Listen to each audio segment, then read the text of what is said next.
Hello, কেমন আছো বলো তোমরা সবাই? আমার নিট বাংলা চ্যানেলে তোমাদের অনেক অনেক ওয়েলকাম।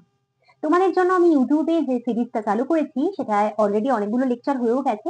প্রত্যেকটা চ্যাপ্টারের এনসিইআরটি থেকে তার সামারি করে দিচ্ছি, প্রত্যেকটা ইউনিটের ইন্ট্রোডাকশন সায়েন্টিস্ট সম্পর্কেও কিন্তু এনসিইআরটি থেকে হাইলাইট করে করে দিচ্ছি, এবং সেটা কিন্তু আমি ইংলিশ বাংলা বাবা দুটো ভাষায় করছি। এটা কেউ বলতে পারবে না যে ম্যাম আপনি বেঙ্গলি মিডিয়ামের স্টুডেন্টদেরকে দেখেন না। আমি ডেফিনেটলি বেঙ্গলি মিডিয়ামের স্টুডেন্টদের কথা সবসময় ভাবি, এবং সেই জন্য আমি প্রত্যেকটা স্টেপ যেটা নিই সেটা ইংলিশ এবং বেঙ্গলি মিডিয়ামের জন্য দুটো ভাষাতেই হয়।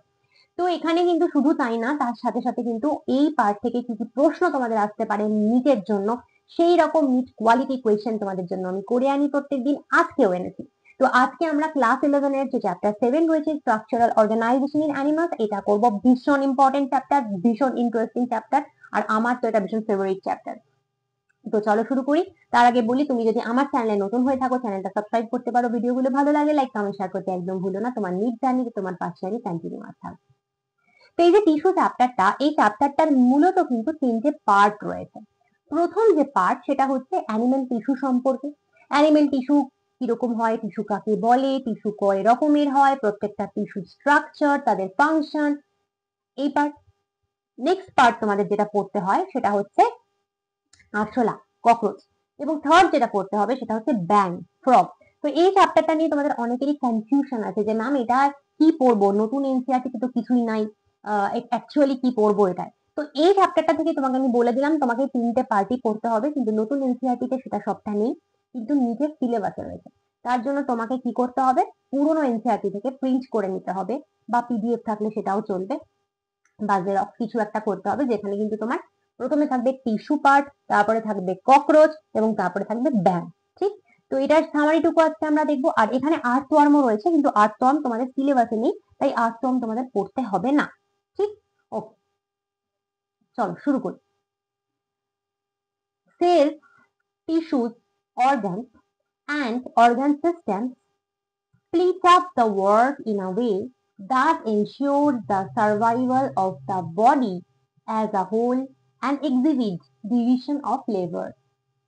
দেহের অস্তিত্ব নিশ্চিত করতে কোষ, কলা, অঙ্গ এবং অস্থিতন্ত্র নয় অঙ্গতন্ত্র, বাংলা বইয়ে অসংখ্যগুলি অঙ্গতন্ত্র সমূহ দেহের বিভিন্ন কার্যগুলোকে কোনো একভাবে নিজেদের মধ্যে ভাগ করে নেয় এবং শ্রম বিভাজন প্রদর্শন করে। দেখো, ফার্স্ট কথা হচ্ছে প্রথমে থাকে সেল বা কোষ।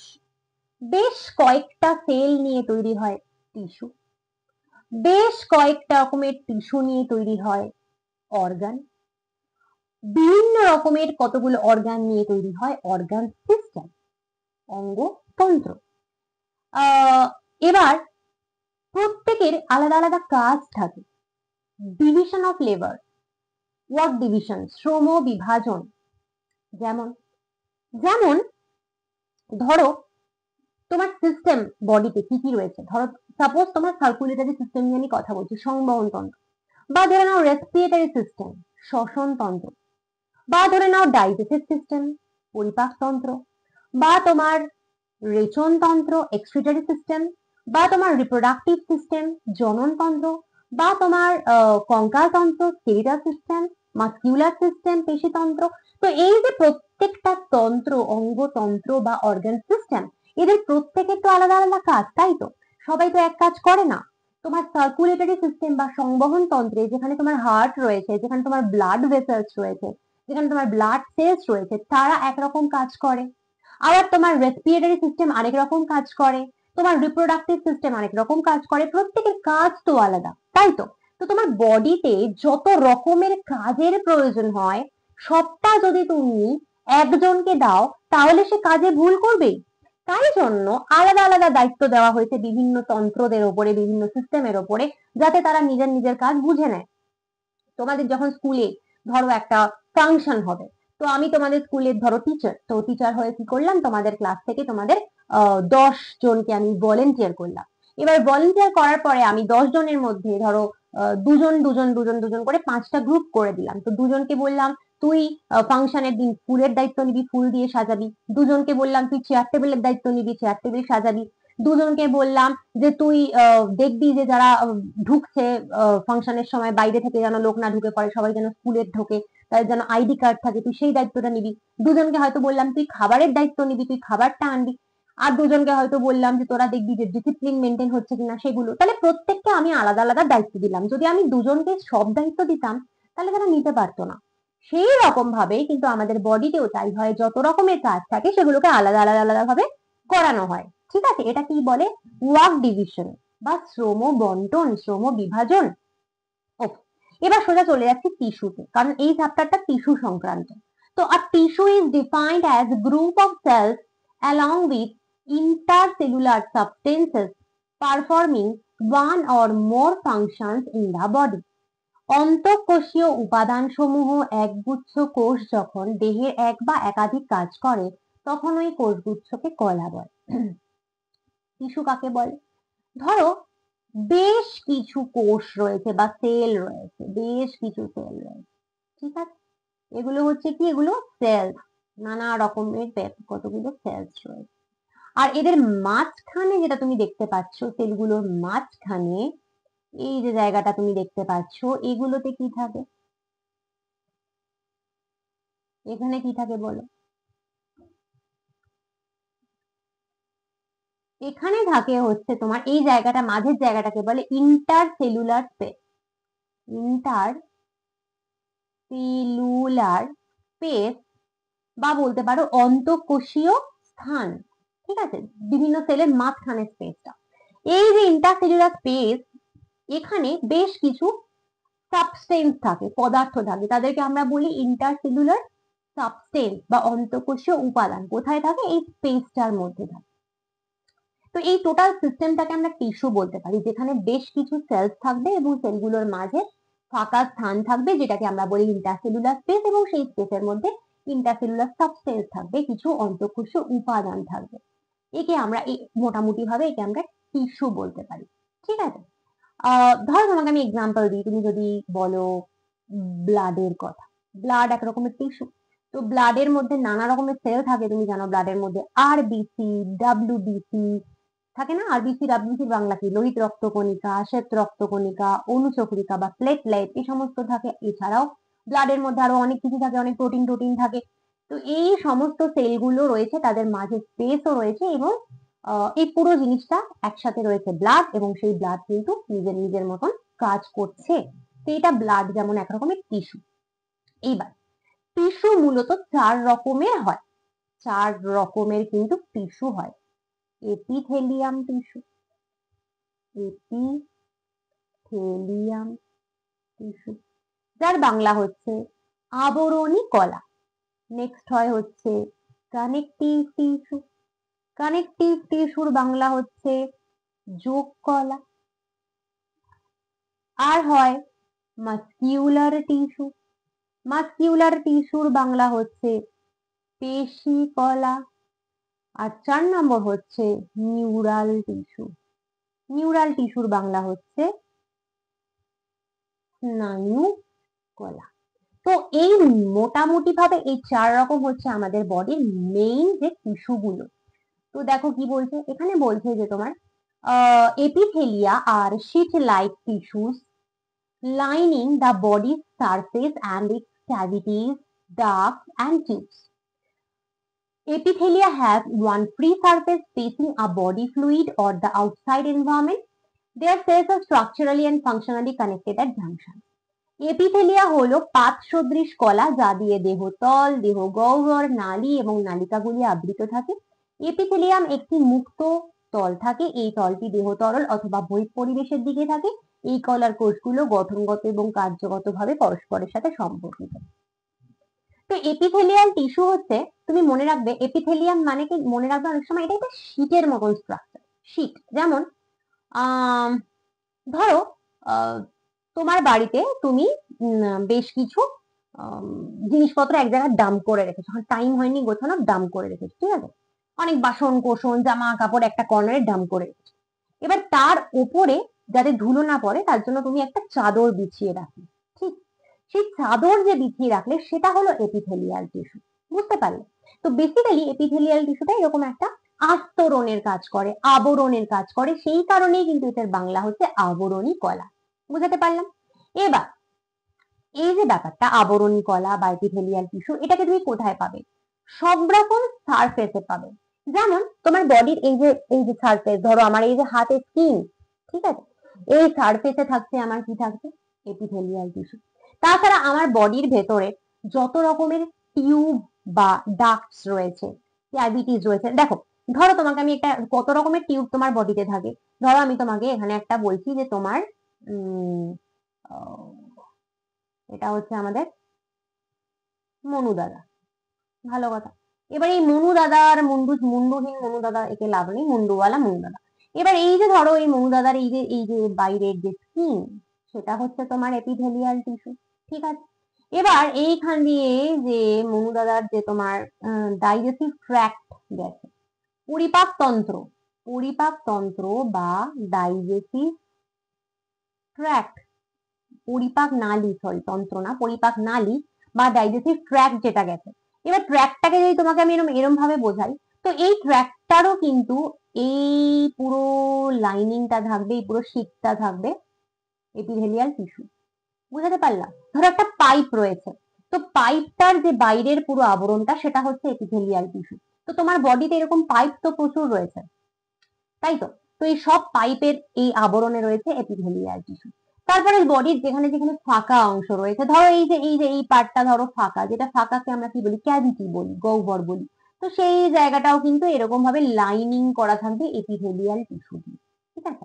তো বেসিক্যালি যত জায়গা ফাঁকা জায়গা, সেই সমস্ত জায়গায় লাইনিং করে হচ্ছে কি না এপিথেলিয়াল টিস্যু।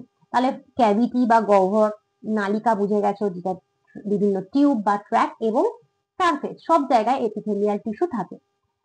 এবার এপিথেলিয়াল যে টিস্যু থাকে তার দেখো বলছে একটা ফ্রি সারফেস থাকে যেটা বডি ফ্লুইডে ফেস করে, আর একটা আউটসাইড এনভায়রনমেন্ট থাকতে পারে। যেমন ধর এই যে তোমার স্কিনের যেটা বাইরে, তো এটার যে একটা সাইড, এটা বাইরের দিকে এনভায়রনমেন্টকে ফেস করছে, তো এটা যদি আমার স্কিন হয়, তো এই যে আমার এপিথেলিয়াল টিস্যু রয়েছে, তো এটা কোন দিককে এনভায়রনমেন্টকে ফেস করছে? না আউটসাইড এনভায়রনমেন্ট, বাইরে তো আউটসাইড এনভায়রনমেন্ট, তাই তো, বহিঃ পরিবেশ, তো সেদিকে আমার এই টিস্যুটা ফেস করছে, তো ঠিক কিনা? তো সেই দিকে ফেস করতে পারে, তো সেটা তো এই পার্টটা। এবার তোমার এই যে নালীর কথা বললাম, ডাইজেস্টিভ ট্র্যাক্টের কথা বললাম, সেখানে যে এপিথেলিয়াল টিস্যু রয়েছে সেটা কাকে ফেস করছে? সেটা বডির ফ্লুইডকে ফেস করছে, ঠিক কিনা? দেখো, যে কোনো টিউবই তোমার বডিতে থাকুক না কেন, তোমার বডিতে যে কোনো টিউবই থাকুক না কেন, তার মধ্যে এবং তার বাইরে ফ্লুইড, তরল তো থাকবে, মানে একদম ফাঁকা তো কিছু থাকবে না। তো সেই ফ্লুইডের দিকটা বা তরলের দিকটাকে ফেস করছে। তাহলে বেসিক্যালি এপিথেলিয়াল টিস্যু সম্পর্কে এটুকু আমরা বুঝতে পারি, এটা হচ্ছে একটা এমন স্ট্রাকচার যেটা সবকিছুর একটা আস্তরণের কাজ করে। সেটা হতে পারে তোমার একদম বডির আউটসাইডে, সেটা হতে পারে তোমার বডির ভেতরে যত লম্বা লম্বা তোমার পাইপের মতন টিউব রয়েছে সেগুলোর গায়েও থাকতে পারে, ক্যাভিটি বা গহ্বরের চারিদিকের আস্তরণটাও থাকতে পারে। তো সব দিকেই এপিথেলিয়াল টিস্যু থাকে, এবং সেটা আইদার তোমার বডির বাইরে এরকম বাইরের পরিবেশকে ফেস করছে, বা বডির ভেতরে সেটা অফকোর্স চারিদিকে ফ্লুইডই থাকে, তরলই থাকে তোমার বডিতে, সেটাকে ফেস করছে।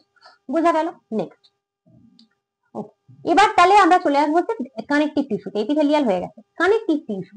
Diverse types of connective tissues bind together, support, strengthen, protect and insulate other tissue in the body.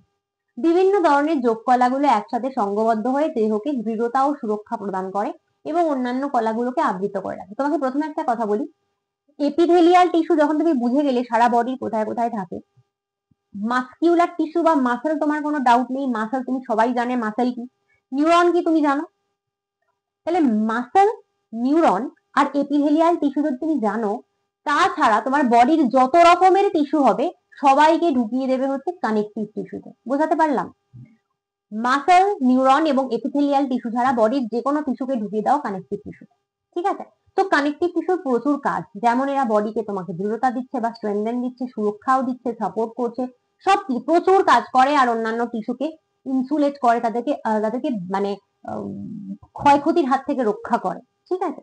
তো আমরা যখন বুঝবো যে তোমার কানেকটিভ টিস্যু ক রকমের কি কি হয় তুমি তখন বুঝতে পারবে। আচ্ছা চলো একটা কাজ করি, আমি তোমাকে এখানে কানেকটিভ টিস্যুর একটা না লিস্ট করে দিই, তাহলে তোমার পক্ষে মনে হয় বুঝতে সুবিধা হবে। এটা করে দিই। কানেকটিভ টিস্যু,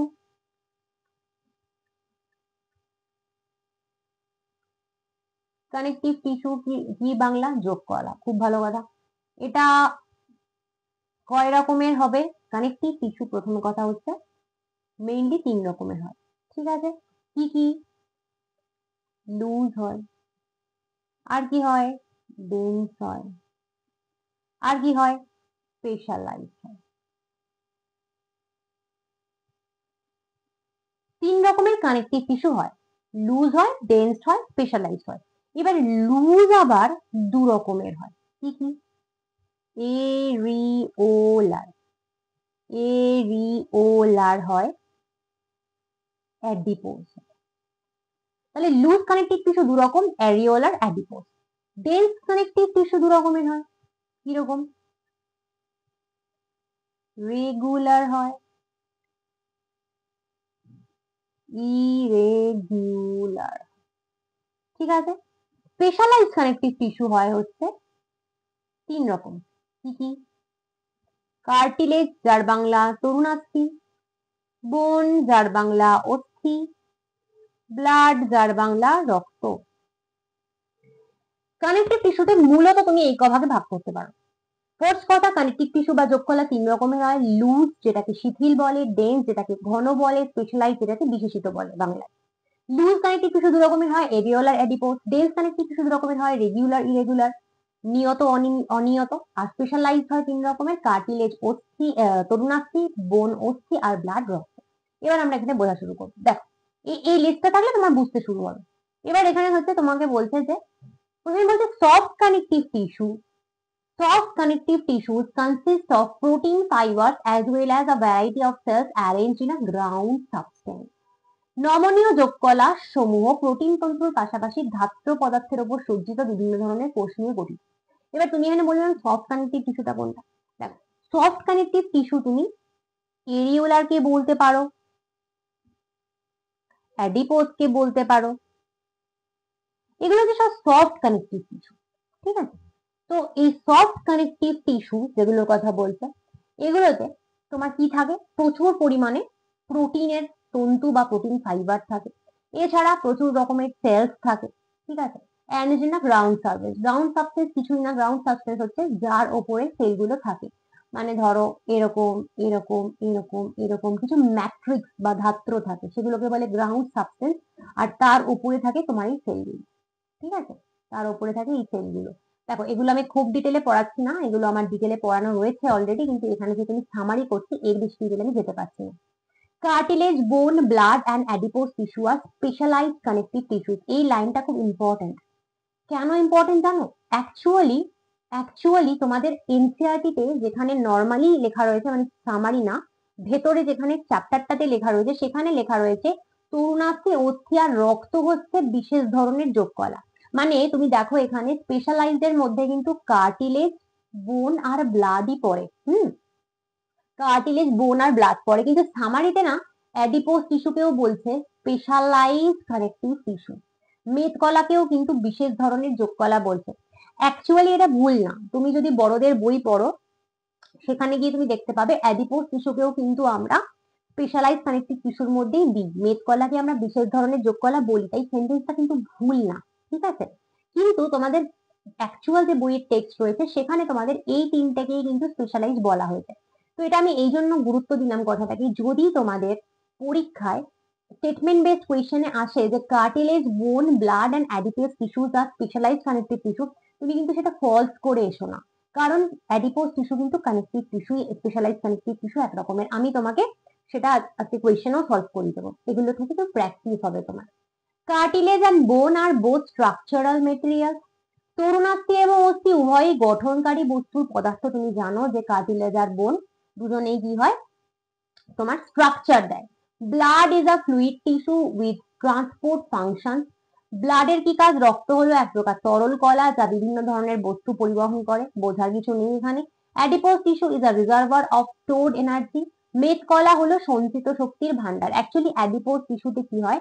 অ্যাডিপোজ টিস্যুতে কিন্তু মেইনলি যেটা হয়, এটাতে কিন্তু ফ্যাট স্টোর করে থাকে, ফ্যাট স্টোর করে রাখে। এবার যদি কখনো ধরো কেউ স্টারভেশনে চলে গেল, মানে তার ধরো খাবার ঢুকছে না কোনো কারণে, বেচারা খাবার খাচ্ছে না বা অনশনে বসেছে, তখন কিন্তু এই ফ্যাট গুলো থেকেই তোমার শক্তি আসবে, এটিপি তৈরি হবে, ঠিক আছে। তাই জন্য বলে adipose tissue is a reservoir of stored energy, reserve করে রাখে। মেদকলা হলো সঞ্চিত শক্তির ভান্ডার।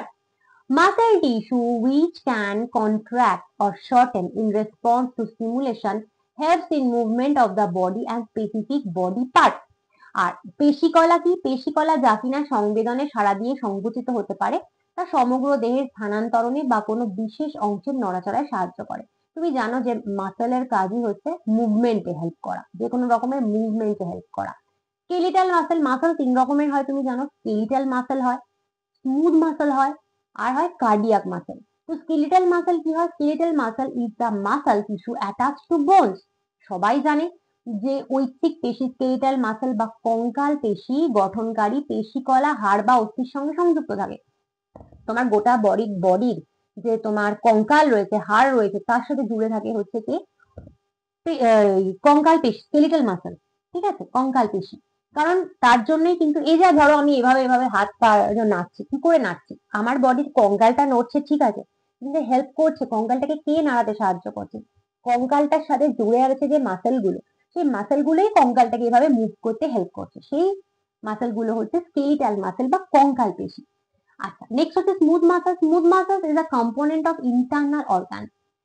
আভ্যন্তরীণ অঙ্গসমূহের একটি উপাদান হলো মসৃণ পেশি। স্মুথ মাসেল বা মসৃণ পেশি অর্গানের ভেতরে থাকে, অঙ্গর ভেতরে থাকে। মাসেলের এর সাথে কিন্তু তোমার স্কেলিটনের কোনো কানেকশন নেই, ঠিক আছে। কার্ডিয়াক মাসেল, নাম শুনেই বুঝতে পারছো হার্টে থাকে। Cardiac muscles makes up the cardiac muscle makes up the contractile walls of the heart. হৃৎপেশি হৃৎপিণ্ডের সংকোচনশীল প্রাচীর প্রাকার গঠন করে। তুমি জানো যে মাসেলের কাজ কি? কন্ট্রাক্ট করা, এক্সপ্যান্ড করা, সংকোচন হওয়া, প্রসারণ হওয়া, সেভাবেই তো মাসেল কাজ করে। তো কার্ডিয়াক মাসেল কিন্তু আমাদের সারা হার্ট জুড়ে রয়েছে, হার্টের আপাদমস্তক জুড়ে যে মাসেল থাকে এবং আমাদের হার্টকে কন্ট্রাক্ট করতে, এক্সপ্যান্ড করতে হেল্প করছে, যার ফলে আমাদের হার্ট বিট করছে, যার ফলে আমরা বেঁচে আছি, সেটা কিন্তু কার্ডিয়াক মাসেলের জন্য। Connective tissue covers all three types of tissue. যোগ কলা অন্য তিন রকমের কলাকে আবৃত করে রাখে। কানেকটিভ টিস্যু হচ্ছে তুমি যত এপিথেলিয়াল টিস্যু বলছো, মাসল বলছো, নার্ভ বলছো, সবাইকে কিন্তু ও কি করে? প্রোটেক্ট করে, আবৃত করে রাখে। নার্ভাস টিস্যু চলে গেলাম। Nervous tissue exerts greatest control over the response of the body. Neurons are the basic units of nervous tissue. স্নায়ুকলা সাড়া প্রদানের ক্ষেত্রে দেহকে সবচাইতে বেশি নিয়ন্ত্রণ করে। স্নায়ুকলার মূল একক হলো নিউরন। তো আমরা সবাই জানি নিউরন কি করে? আমাদের রেসপন্স, বডিকে রেসপন্স করতে হেল্প করে। আমাকে একটা কেউ, ধরো আমি তোমাকে এক বকা দিলাম, তুমি আমার দিকে ভুরু কুচকে তাকালে, এই যে তোমার রেসপন্স, সেটা হচ্ছে তোমার নার্ভাস টিস্যুর জন্য। এবং আমরা জানি নার্ভাস টিস্যুর মেইন যে ইউনিট বা একককে নিউরন। ওকে, এইবার হচ্ছে তোমার তাহলে এই টিস্যু সম্পর্কে এই অবধি তোমার পড়ানো হলো। নেক্সট হচ্ছে তোমার ককরোচ। আচ্ছা, এই সামারিতে কিন্তু আর্থওয়ার্ম রয়েছে, সেটা তোমাদের পড়ার দরকার নেই, কারণ আর্থওয়ার্ম তোমাদের সিলেবাসে নেই। এবারে ককরোচে আমরা চলে গেলাম, ঠিক আছে, চলো ককরোচে যাই। ককরোচে বলা হচ্ছে দ্য বডি অফ ককরোচ। ককরোচের সাইন্টিফিক নাম নিশ্চয়ই তোমরা জানো, পেরিপ্ল্যানেটা আমেরিকানা। তো ওর বডিটা is covered by chitinous exoskeleton. তো আরশোলার দেহ কাইটিন নির্মিত বহিঃকঙ্কাল দ্বারা আবৃত থাকে। আসলে সারা বডিতে দেখবে ব্রাউন কালারের যে একটা শক্ত খোলস থাকে, সেটা কি দিয়ে তৈরি হয়? সেটাকে প্রথমত তো এক্সোস্কেলিটন বা বহিঃকঙ্কাল থাকে, সেটা কি দিয়ে তৈরি হয়? কাইটিন দিয়ে তৈরি হয়, কাইটিন দিয়ে তৈরি হয়, ঠিক আছে। It is divided into head, thorax and abdomen. দেহ মস্তক, গ্রীবা এবং উদরে বিভক্ত। Okay, segment bear jointed appendages. দেহ খণ্ড সন্ধিযুক্ত উপাঙ্গ ধারণ করে। তুমি জানো ওদের ওদের যে মানে ঠ্যাংগুলো, অ্যাপেন্ডেজ গুলো, সেগুলো কিরকম হয়? এরকম এরকম এরকম, তাই না? সন্ধিযুক্ত মানে জয়েন্ট, এই যেগুলো হচ্ছে জয়েন্টেড অ্যাপেন্ডেজেস, সন্ধিযুক্ত ওদের হয়, ঠিক আছে। আচ্ছা, ওদের কি থাকে? There are three segments of the thorax, each bearing a pair of walking legs. ওদের গ্রীবা তিনটি খণ্ডক নিয়ে গঠিত, প্রতিটি খণ্ডকে এক জোড়া করে চলনের সহায়ক দুই জোড়া পদ বর্তমান। ওদের যে থোরাক্স বা গ্রীবা, তাতে তিনটে খণ্ড থাকে, তিনটে সেগমেন্ট থাকে, এক একটাতে এক জোড়া করে পা থাকে। আমি তোমায় এঁকে দেখাচ্ছি। Two pairs of wings are present, one pair each on second and third segment. আর 2 জোড়া ডানা বর্তমান থাকে, দ্বিতীয় এবং তৃতীয় খণ্ডক দুটোতে 1 জোড়া করে ডানা রয়েছে। তো ওদের যে থোরাক্স রয়েছে, গ্রীবা রয়েছে, তার যে তিনটে সেগমেন্ট হয়, তার সেকেন্ড আর থার্ড সেগমেন্টে দ্বিতীয় আর তৃতীয় খণ্ডকে 1 জোড়া করে ডানাও থাকে। আর দেয়ার আর 10 সেগমেন্টস ইন অ্যাবডোমেন, ওদের তোমার 10টি খণ্ডক নিয়ে ওদের উদর গঠিত। ও চল দেখি, আমি একটু আরশোলাকে দেখাই তোমাদেরকে এখানে। ধরো এটা হলো গিয়ে আরশোলার মুন্ডু,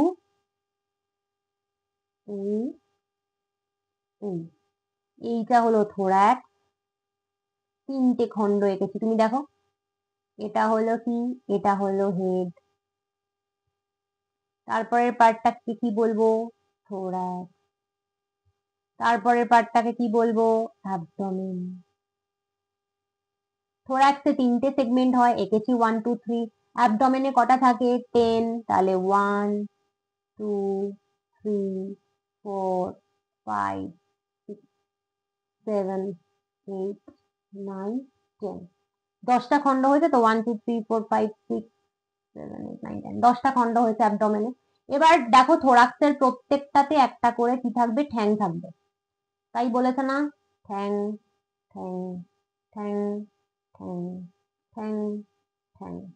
আচ্ছা, আর কি বলেছে, সেকেন্ড আর থার্ড সেগমেন্টে কি থাকবে, ডানা থাকবে। চলো ডানা কি, তো সেকেন্ড আর থার্ড, এখানে একটা ডানা করে দিলাম, এখানে একটা ডানা করে দিলাম, এখানে একটা ডানা করে দিলাম, এখানে একটা ডানা করে দিলাম, রিং করে দিলাম। ঠিক আছে, এই আসলে স্ট্রাকচার দেখে কেউ ভয় পেও না, এটা অ্যাকচুয়ালি তোমাদের বোঝানোর জন্য স্ট্রাকচার। অরিজিনাল স্ট্রাকচার রয়েছে হচ্ছে এনসিইআরটি তে। তো হলো এই অবধি সবাই বুঝতে পেরেছো। নেক্সট এবার হচ্ছে যেটা, যে এলিমেন্টারি ক্যানাল বা ওর পৌষ্টিক নালী। তো alimentary canal is well developed with a mouth surrounded by mouth parts of pharynx, oesophagus, crop, gizzard, midgut, hindgut and anus. তো ওদের কি হয়, এদের উদর 10টি খণ্ডক নিয়ে গঠিত। এটা তো হলো, আচ্ছা সরি, পৌষ্টিক নালী সুগঠিত থাকে। এদের এলিমেন্টারি ক্যানেল বা পৌষ্টিক নালী ভীষণভাবে ভালোভাবে গঠিত, এবং এটি মুখ উপাঙ্গ পরিবেষ্টিত মুখগহ্বর, একটি গলবিল, গ্রাসনালী, ক্রপ, গিজার্ড, মধ্য পৌষ্টিক নালী, পশ্চাৎ পৌষ্টিক নালী এবং পায়ু নিয়ে গঠিত। অ্যাকচুয়ালি তোমাকে এখানে যেটা করতে হবে, স্ট্রাকচারটা দেখিয়ে দিচ্ছি, এটা এনসিইআরটি স্ট্রাকচার। তুমি দেখতেই পাচ্ছ এখানে মুখ থাকে, মাউথ, এখানে এটা হচ্ছে ফ্যারিংস বা গলবিল, তারপরে হচ্ছে তোমার এখানে ইসোফেগাস এই পার্টটা, সেটা এই যে এটা হচ্ছে ইসোফেগাস, সেটা হচ্ছে গ্রাসনালী, এই মোটা অংশটা হচ্ছে ক্রপ, তারপরে হচ্ছে এই পার্টটা হচ্ছে গিজার্ড, গিজার্ড, তারপরে হচ্ছে তোমার মিডগার্ড, তারপরে হচ্ছে হাইন্ডগার্ড, এই অবধি হচ্ছে মিডগার্ড, এই অবধি হচ্ছে হাইন্ডগার্ড। আমি বুঝিয়ে দিচ্ছি, দাঁড়াও, ওয়েট। দেখো ওর যে এলিমেন্টারি ক্যানেল রয়েছে বা পৌষ্টিক নালী রয়েছে, সেটা 3টে পার্টে বিভক্ত। ঠিক আছে, সবার সামনের পার্টটাকে বলে হচ্ছে ফোরগাট, তারপরেরটাকে মানে ফোরগাট হচ্ছে অগ্রপশ্চাৎ নালী, তারপরে হচ্ছে মিডগাট এবং তারপরে হচ্ছে হাইন্ডগাট। মিডগাট হচ্ছে মধ্য পৌষ্টিক নালী, আর হাইন্ডগাট হচ্ছে পশ্চাৎ পৌষ্টিক নালী। ঠিক আছে, এবার ওর যে ফোরগাট, ফোরগাট যেটা সামনের দিকের পার্টটা, অগ্রপশ্চাৎ নালী, সেটা হচ্ছে টিল গিজার্ড, গিজার্ড অব্দি। মানে কি, মানে ফ্যারিংস, স্যালাইভারি গ্ল্যান্ড, লালা গ্রন্থি, স্যালাইভারি রিজার্ভার, লালা থলি, ইসোফেগাস, ক্রপ, গিজার্ড, এই পুরো অংশটা নিয়ে অবধি হচ্ছে তোমার ওর ফোরগাট বা অগ্র পৌষ্টিক নালী। ঠিক আছে, তারপরে হচ্ছে hepatic caeca are present at the junction of foregut and midgut. অগ্র পৌষ্টিক নালী এবং পশ্চাৎ পৌষ্টিক নালীর সংযোগস্থলে হেপাটিক সিকা বর্তমান। চলো, হেপাটিক সিকা কোনগুলো, এইগুলো হেপাটিক সিকা, এই যেরকম বেরিয়ে রয়েছে কেঁচোর মতন, এগুলো। তো এগুলো কোথায় রয়েছে, মিডগাট, এই পার্ট, তার পরের পার্টটা মিডগাট, তো এই পুরো পার্টটা মিডগাট। তো এই মিডগাট আর ফোরগাটের সংযোগস্থলে, অগ্র আর মধ্য পৌষ্টিক নালীর সংযোগস্থলে রয়েছে হেপাটিক সিকা। কারণ তুমি দেখতেই পাচ্ছ গিজার্ড অব্দি তোমাকে আমি বলেছি অগ্র, ফোরগাট, এবং তারপরের পার্টটুকু হচ্ছে মিডগাট, দুটোর মাঝে রয়েছে হেপাটিক সিকা। বোঝা গেল। Next, Malpighian tubules are present at the junction of midgut and hindgut and help in excretion. মধ্য পৌষ্টিক নালী ও পশ্চাৎ পৌষ্টিক নালীর সংযোগস্থলে ম্যালপিজিয়ান নালিকা বর্তমান। এই যে এইগুলো দেখছো, এগুলো হচ্ছে চুলের মতন ম্যালপিজিয়ান নালিকা বা ম্যালপিজিয়ান টিউবিউল। এগুলো কোথায় থাকে দেখতেই পাচ্ছ, মিড গাট এই পার্টটুকু মধ্য, আর হাইন্ড গাট হচ্ছে তারপরে যেটা পশ্চাৎ। হাইন্ড গাটে কে কে থাকে? ইলিয়াম থাকে, কোলান থাকে, রেকটাম থাকে, ঠিক আছে? এটা হচ্ছে হাইন্ড গাটের পার্ট, পশ্চাৎ পশ্চিমারি পার্ট, ইলিয়াম, কোলান, মলাশয়। তো এই হাইন্ড গাট আর মিড গাট তার মাঝে থাকে ম্যালপিজিয়ান নালিকা, মানে মধ্য আর পশ্চাৎ পশ্চিমারির মাঝে থাকে ম্যালপিজিয়ান নালিকা, ঠিক আছে? আচ্ছা, আর কি যেটা কিনা অফকোর্স ম্যালপিজিয়ান টিউবুলের কাজ আমরা সবাই জানি, এক্সক্রিশন বা রেচনে সাহায্য করে। A pair of salivary gland is present near crop, ক্রপের সন্নিকটে একজোড়া লালা গ্রন্থি থাকে। তুমি দেখতেই পাচ্ছ এখানে লালা গ্রন্থি থাকে, এই যে লালা গ্রন্থি বা স্যালাইভারি লালা গ্রন্থি। লালা গ্রন্থি অ্যাকচুয়ালি লালা গ্রন্থি লালা তৈরি করে, আর লালা থলিতে সেটা এসে জমা হয়। স্যালাইভারি গ্ল্যান্ড সালাইভা তৈরি করে, সেটা স্যালাইভারি রিজার্ভারে এসে জমা হয়। তো সেটা কোথায় রয়েছে দেখতেই পাচ্ছ, এই জায়গাটায় রয়েছে। সেটা কিন্তু একটা পেয়ার হয়, এক জোড়া করে হয়, ঠিক আছে? বোঝা গেল? ওকে, তাহলে আমরা এই জায়গাটা আরেকবার চট করে রিভাইজ করব, তারপরে আমরা নেক্সট পার্টটাতে যাব। দেখো, এইখানে তুমি যদি এই স্ট্রাকচারটা দেখো তাহলে তুমি বুঝতেই পারছো যেখানে আরশোলার অনেক কিছু দেখানো হয়েছে। আরশোলার বেসিক্যালি এটা পৌষ্টিক নালী, পৌষ্টিক তন্ত্র বা তুমি যাই বলো না কেন দেখানো হয়েছে। হ্যাঁ, এবার প্রথমে হচ্ছে এখানে মুখ থাকে, তারপরে থাকে প্যারিংস বা গলবিল, এইখানটায় রয়েছে স্যালাইভারি গ্ল্যান্ড বা লালা গ্রন্থি, স্যালাইভারি রিজার্ভার লালা থলি, সেটা এক জোড়া থাকে, ওয়ান পেয়ার। তারপরে এই পার্টটাকে বলে ইসোফেগাস, গ্রাসনালী, এই পার্টটাকে বলে ক্রপ, এই পার্টটাকে বলে এই যে ফোলা অংশটা এটাকে বলে গিজার। এই পুরো এতক্ষণ যা যা বললাম এই পুরো জিনিসটা হচ্ছে অগ্র পৌষ্টিক নালী বা ফোর গাটের অন্তর্ভুক্ত। নেক্সট হচ্ছে এই পার্টটুকু হচ্ছে, তুমি দেখো মিড গাট লিখেই দিয়েছে, মিড গাট, মিড গাট মধ্য অন্ত্র, এটাকে মেসেনটেরনও বলে। তো এই মিড গাট আর এই যে ফোর গাট, অগ্র আর মধ্য পৌষ্টিক নালীর মাঝে থাকে কিছু হেপাটিক সিকা, হয়ে গেল। তারপরে মিড গাটের পরের যে অংশটা সেটাকে বলে হচ্ছে, এই অংশটা সেটাকে বলে হচ্ছে হাইন্ড গাট বা পশ্চাৎ পৌষ্টিক নালী। সেখানে মেইনলি থাকে হচ্ছে ইলিয়াম, কোলান আর রেকটাম, ইলিয়াম, কোলান আর মলাশয়। এবার এই যে হাইন্ড গাট আর মিড গাটের মাঝে মানে মধ্য আর পশ্চাৎ পৌষ্টিক নালীর মাঝে থাকে ম্যালপিজিয়ান টিউবিউল বা ম্যালপিজিয়ান নালিকা, এরা মেইনলি এক্সক্রিশনে সাহায্য করে। ক্লিয়ার একদম? Okay, next. আচ্ছা, নেক্সট বলছে blood vascular system. The blood vascular system is of open type, আরশোলার মুক্ত সংবহন তন্ত্র দেখা যায়। Respiration takes place by network of trachea, trachea opens outside with spiracles. এদের ট্র্যাকিয়া দ্বারা সৃষ্টি জালিকার মাধ্যমে শ্বসন সংগঠিত হয়, স্পাইরাকেলের মাধ্যমে ট্র্যাকিয়া বাইরে উন্মুক্ত হয়। ধরো এই যদি বডি হয়, বডির মধ্যে না এরকম এরকম এরকম এরকম এরকম এরকম কিছু পুর বা ফুটোর মতন স্ট্রাকচার দেখা যায়, যেগুলোকে বলে স্পাইরাকেল, যেগুলোকে বলে স্পাইরাকেল। এই স্পাইরাকেলস থেকে একরকম এরকম নলের মতন অংশ ভেতরে ঢুকে গেছে, ঠিক আছে? সেইগুলোকে বলে হচ্ছে ট্র্যাকিয়া, ট্র্যাকিয়া। তো এই স্পাইরাকেলের মাধ্যমে তারপর ট্র্যাকিয়ার মাধ্যমে ওরা শ্বাস প্রশ্বাস আদান প্রদান করে, ঠিক আছে? Okay, next, nervous system. Nervous system is represented by segmentally arranged ganglia and ventral nerve cord. এতে স্নায়ুতন্ত্র দেহখণ্ডগুলোকে উপস্থিত গ্যাংলিয়া এবং অঙ্কীয় স্নায়ুরজ্জু দ্বারা গঠিত। দেখো ওদের নার্ভাস সিস্টেমে কি থাকে, এক থাকে গ্যাংলিয়া। ম্যাম গ্যাংলিয়া কি? গ্যাংলিয়া মানে অনেকগুলো নিউরনের সেল বডি যদি একসাথে থাকে তাকে আমরা গ্যাংলিয়া বলি। যেমন ধরো তোমাকে যদি আমি এখানে বোঝাই, আহ এটা একটা নিউরনের সেল বডি, এটা একটা নিউরনের সেল বডি, এটা একটা নিউরনের সেল বডি, এটা একটা নিউরনের সেল বডি, এটা একটা নিউরনের সেল বডি। তুমি দেখো সবকটা সেল বডি একসাথে রয়েছে, সবকটা সেল নিউরনের সেল বডি যে একসাথে রয়েছে, এই একসাথে পার্টটুকুকে আমরা গ্যাংলিয়া বলতে পারি। তাহলে গ্যাংলিয়া নিয়ে আর কারোর আশা করি কোনো ডাউট থাকবে না, সেল বডির বাংলা কোষ দেহ, ঠিক আছে? তো এই এই গ্যাংলিয়া ওদের দেহে থাকে প্রচুর। আর থাকে ভেন্ট্রাল নার্ভ কর্ড, ভেন্ট্রাল মানে হচ্ছে অঙ্কীয়, সামনের দিকে ওদের নার্ভ কর্ড বা স্নায়ুরজ্জু থাকে, ওদের বডির সামনের দিকে, পেছনে না, সামনের দিকে নার্ভ কর্ড বা স্নায়ুরজ্জু থাকে, ঠিক আছে? চলো নেক্সট। নেক্সট বলছে a pair of testes is present, a pair of testes is present in 4 to 6 segments and ovaries in 2nd to 6 segments. দেখো ওদের অ্যাবডোমেনে কটা খন্ড থাকে বলেছি? 10টা। উদরে 10টা খন্ড, তার 4 থেকে 6 নম্বরে থাকে তোমার শুক্রাশয় বা টেস্টিস। কটা থাকে? এক জোড়া। আর 2nd থেকে 6 দু নম্বর থেকে 6 নম্বর যে খণ্ডক তার মধ্যে থাকে একজোড়া ডিম্বাশয় বা ওভারি। বোঝা গেল তাহলে কোথায় থাকে? ফার্টিলাইজেশন ইন্টারনাল, অন্তর্নিষেক ঘটে আমাদের মতন, বডির মধ্যে ওদের ফার্টিলাইজেশন হয়। Female produces 9 to 10 ootheca bearing developing embryos. স্ত্রী আসলে 9টা থেকে 10টা উথেকা সৃষ্টি করে, এগুলোতে ভ্রূণের পরিস্ফুরণ ঘটে এবং ভ্রূণ পরিণত হতে থাকে। উথেকা একটা স্ট্রাকচার রয়েছে ওদের, যার মধ্যে কিন্তু ওরা ভ্রূণগুলো থাকে, ঠিক আছে?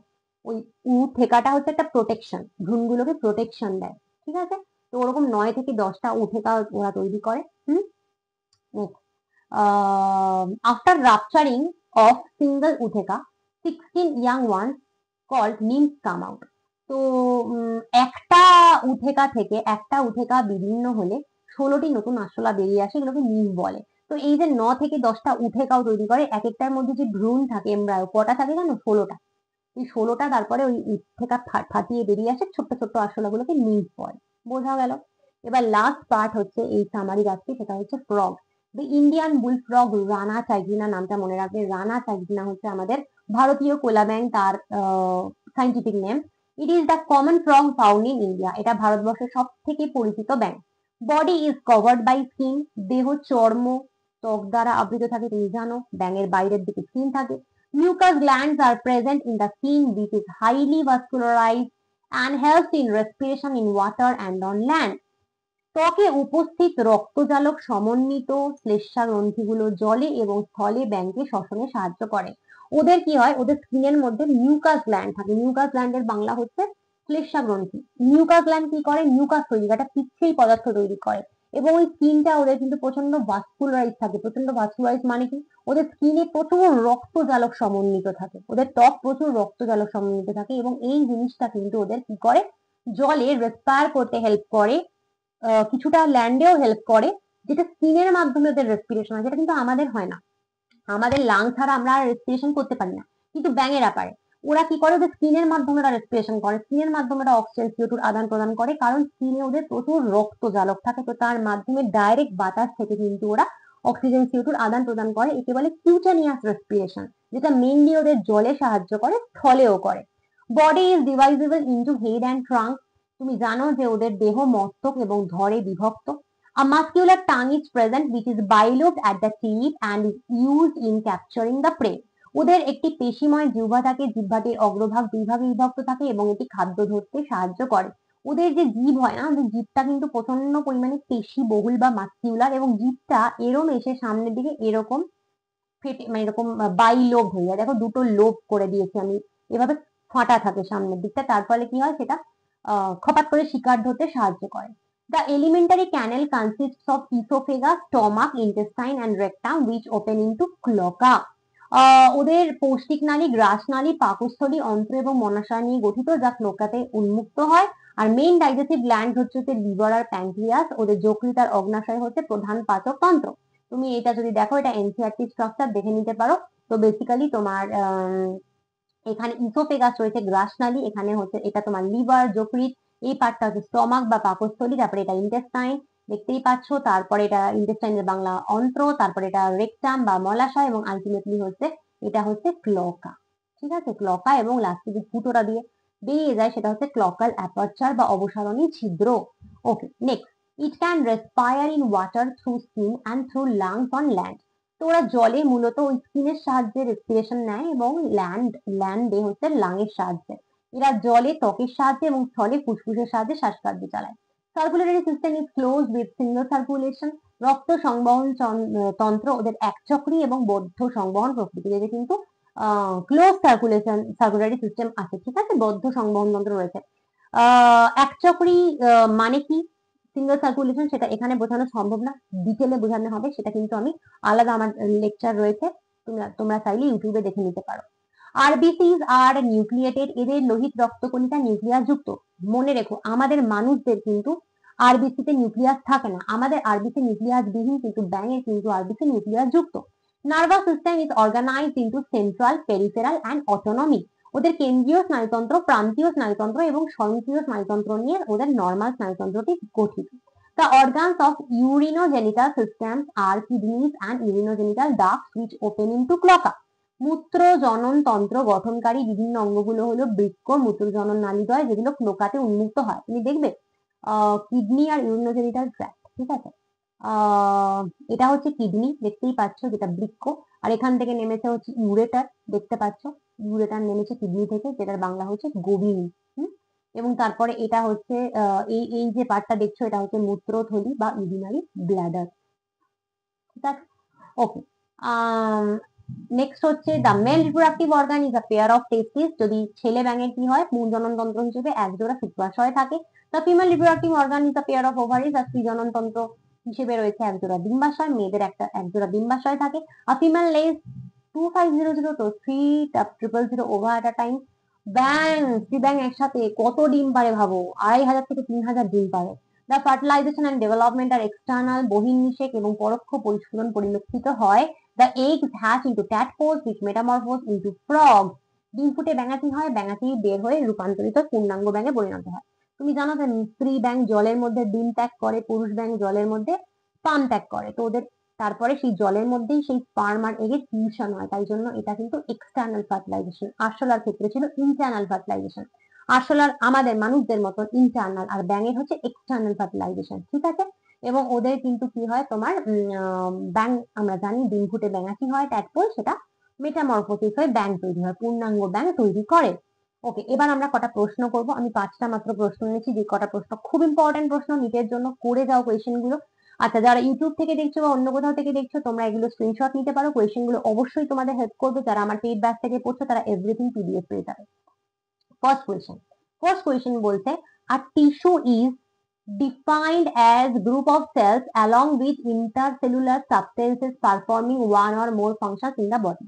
অন্তঃকোষীয় উপাদান সমূহ একগুচ্ছ কোষ যখন দেহের এক বা একাধিক কাজ করে, তখন এই কোষগুলোকে কোষগুচ্ছের কলা বলে। ঠিক না ভুল? একদম ঠিক, কোনো ভুলই নেই। Cartilage, bone, blood and adipose tissue R specialised connective tissue. তরুণাস্থি, অস্থি, রক্ত এবং মেদকলা হলো বিশেষ ধরনের যোগকলা। দেখো, ইচ্ছা করে আমি এটা রেখেছি, মানে ইচ্ছা করে আমি এই স্টেটমেন্ট এখানে দিয়েছি যাতে তোমাদের মাথায় থাকে যে অ্যাডিপোজ টিস্যুকেও কিন্তু স্পেশালাইজড টিস্যু আমরা বলতে পারি। এটা কিন্তু ট্রু, ঠিক আছে। ওকে, তাহলে বোথ এ এন্ড টু আর মানে 1 and 2 আর কারেক্ট, তাহলে আনসার হচ্ছে এ। আনসার হচ্ছে এ। খুব ভালো কথা।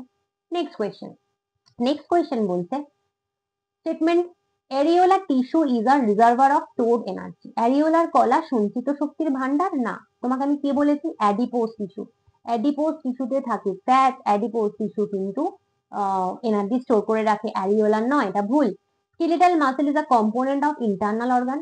কঙ্কাল পেশি হলো অভ্যন্তরীণ অঙ্গ সমূহের একটি উপাদান, একদমই না। স্মুথ মাসল বা মসৃণ যে পেশি, সেটা কিন্তু ইন্টারনাল অর্গানের উপাদান, ইন্টারনাল অর্গানের এটা কিন্তু একটা পার্ট, স্মুথ মাসল। তাহলে দুটোই ভুল। তাহলে এ এন্ড বি দুটোই কিন্তু ভুল, তাহলে আনসার হচ্ছে বি, দুটোই ভুল। নেক্সট কোয়েশ্চেন বলছে যে the body of cockroach is covered by cutaneous exoskeleton. আরশোলার দেহ কিউটিন নির্মিত বৈকঙ্কাল দ্বারা আবৃত থাকে। এটা তোমরা অনেকেই ভুল করবে, ভাববে ঠিক আছে, এটা কিন্তু ঠিক নেই। কারণ কিউটিন না, কাইটিন, দুটো আলাদা জিনিস। কিউটিন আর কাইটিন দুটো আলাদা জিনিস। কাইটিন দিয়ে তৈরি এক্সোস্কেলিটন থাকে, কিউটিন দিয়ে নয়।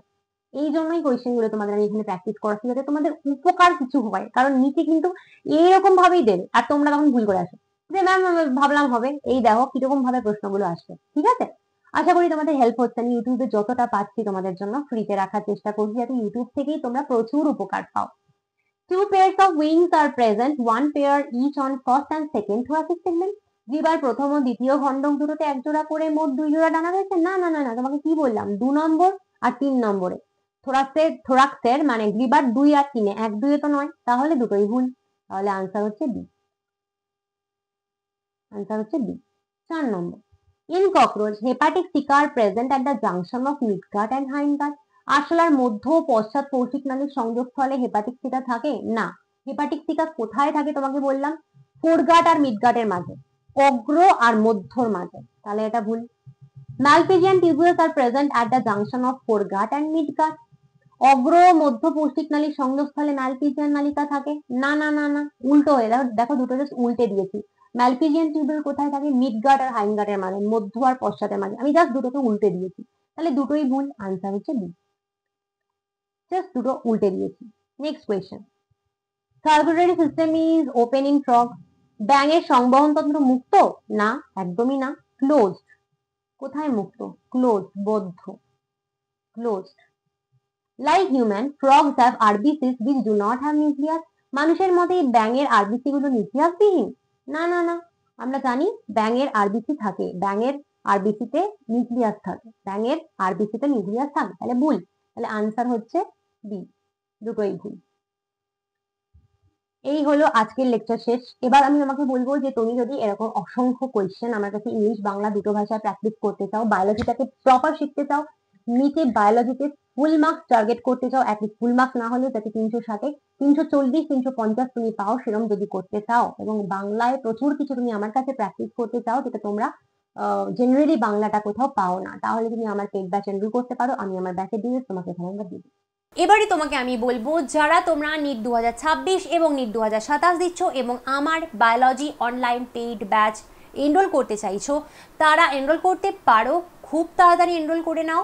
তোমরা 100% NCERT best full syllabus class 11 class 12 এর সমস্ত চ্যাপ্টারের রেকর্ডেড লেকচার্স আমার কাছে পাবে, ফুল সিলেবাস ক্লাস 11 ক্লাস 12 এর পিডিএফ নোটস, এবং সেটাও কিন্তু বাংলা এবং ইংলিশে আমার কাছে পাবে।